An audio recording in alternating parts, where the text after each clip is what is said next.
একটা সময় আমি প্রতিদিন বাজার করতাম। সময় ও পরিস্থিতি মানুষকে অনেক দূরে নিয়ে যায়। সময় মানুষের সব সময় একরকম যায় না। পরিস্থিতির শিকারে নিজেকে অনেক কিছুই স্যাক্রিফাইস করে চলতে হয়। পরিস্থিতির সাথে নিজেকে মানিয়ে চলার নামই হলো জীবন। হ্যালো এভরিওয়ান, আসসালামু আলাইকুম। সবাই কেমন আছেন? অনেকদিন পর আজকে বাজারে যাচ্ছি কিছু কেনাকাটার জন্য। বেশ কিছুদিন থেকে কিন্তু আমি আগের মতো বাজারে যাই না। একটা সময় আমি কন্টিনিউ বাজারে যেতাম, আর এখন আমাকে এক মাসে একদিনও বাজারে যাওয়ার প্রয়োজন পড়ে না। আর একটা সময় এমনও দিন গেছে আমি বাজারে ডেইলি 2বার করেও গেছি। ওই যে বললাম না, সময় ও পরিস্থিতি মানুষকে অনেক দূর নিয়ে যায়। তখনকার সময়টাও আমার খারাপ ছিল, পরিস্থিতিটাও খারাপ ছিল, তাই বাধ্য হয়েছিলাম ডেইলি 2বার করে বাজারে যেতে। আর সেই কারণটাও আমি আপনাদের সাথে শেয়ার করতেছি। আজ থেকে 1 বছর আগে আমার বাবা অনেক অসুস্থ ছিল। আমার বাবার পা অপারেশন করছিল তখন। আমার বাবা একদমই বেড রেস্টে ছিল, বাহিরে হাঁটা চলাফেরা করতে পারতো না।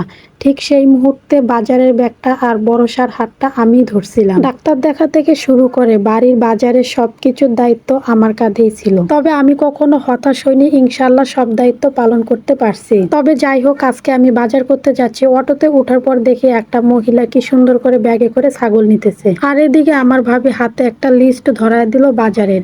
তো প্রথমে চলে গেলাম পোলার চাল কেনার জন্য। তো এখান থেকে আমি সবগুলা চাল দেখতেছি, তো আমার কাছে মনে হইতেছে যে এই চালটা নিলে ভালো হবে। আমি আবার চাল বিষয়ে কম অভিজ্ঞ, কারণ কোন চালটা ভালো হয় সেটা আমার তেমন জানা নাই। তবে যেটা দাম একটু বেশি নিচে আমি সে চালটাই নিচ্ছি। আমাদের বাড়িতে পোলাও একদমই খাওয়া হয় না, এর কারণ হলো আমার বাবা মা একদমই পোলাও পছন্দ করে না, আমিও তেমন একটা পছন্দ করি না। শুধুমাত্র আমার ভাতিজা একটু পোলাও পছন্দ করে, সাথে ভাবি। আমার বাবা মা দুজনেই বলে যে পোলাও খাওয়ার সাথে সাথে তাদের নাকি গ্যাস করে। পোলাও একদিকে খাওয়া মাত্রই অন্যদিকে গ্যাসের ট্যাবলেট খাইতে হয়। পোলাওর সাথে তেল মশলা যা যা লাগে সবকিছুই এখান থেকে নিয়ে নিলাম। এখন আমি চলে আসছি কসমেটিকের দোকানে। আজকে কসমেটিক আমি কোনো কিছু নিব না, যা যা নিব সবকিছুই ভাবির জন্য। তো এখান থেকে দেখতেছিলাম কি কি নিচে লিস্টে কি কি আছে সেটাই দেখে দেখে নিতেছি। একটা জিনিসই বুঝলাম না, দিন যাচ্ছে কসমেটিকের দাম এত পরিমাণে বাড়তেছে, কিভাবে কি করব সেটাই বুঝতেছি না। সমস্যা নাই, দাম বাড়তে থাকুক। এখন তো বাপের টাকায় কিনতেছি, ফিউচারে না হয় হাজবেন্ডের টাকায় কিনবো। দাম বাড়তে থাকলেও কোনো সমস্যা নাই, যেটাই বাড়ুক সেটা হাজবেন্ড বুঝবে। প্রত্যেকটা প্রোডাক্টে দিন যাচ্ছে আর হিউজ পরিমাণে দাম বাড়তেছে। এই হাঁসটা যদি আমার ভাতিজা দেখতো, কোনোভাবে ওকে দোকান থেকে নেওয়া যাইতো না,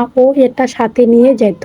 এরপর আমি চলে আসলাম আমার বাবা মার নিত্যদিনের খাবারের দোকানে। তাদের একবেলা ভাত না খেলেও চলবে, তবে কোনো বেলাতে ওষুধ মিস করা যাবে না, এটা মাস্ট বি থাকতে হবে। সাথে আরো কিছু বাজার করছিলাম, তো সেগুলো ভিডিও ক্লিপ নেওয়া হয়নি। সব শেষে আমি বাড়ির দিকে রওনা দিলাম, আর রাস্তায় এসে দেখি একটা অটো নাই। কি আর করার, 5 কেজি জিনিস হাতে ঘাড়ে 2 জায়গায় মিলাই নিতেছি। দেখেন তো আমার হাতটা কত লাল হয়ে গেল। তো হাঁটতে হাঁটতে আজকের মতো এখানে বিদায় নিচ্ছি। সবাই ভালো থাকবেন, সুস্থ থাকবেন। আল্লাহ হাফেজ।